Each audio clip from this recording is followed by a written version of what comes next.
Avui el que he volgut fer és un reconeixement a un treballador, a un escombriaires de Badalona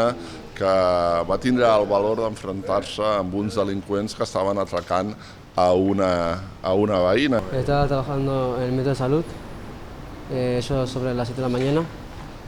y una mujer ha venido hacia mí pidiendo ayuda y le he dicho, si quieres te quedas a mi lado como para protegerla.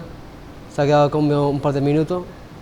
y luego la mujer me dijo que tenía que ir al trabajo y se fue al metro y cogió su camino.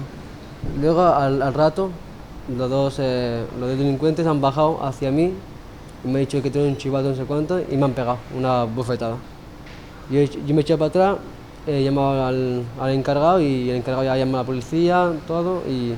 a los pocos minutos lo estuvieron en la comisaría. Que els dos delinqüents després, al cap d'una estona, van ser detinguts per la Guàrdia Urbana, cosa que nosaltres celebrem, però avui el que tocava era fer aquest reconeixement amb aquesta persona anònima, amb aquest noi de 20 anys, que és una persona anònima, però que va donar la cara i va ser el millor representant de la bona gent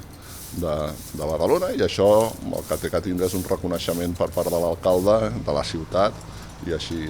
ha estat.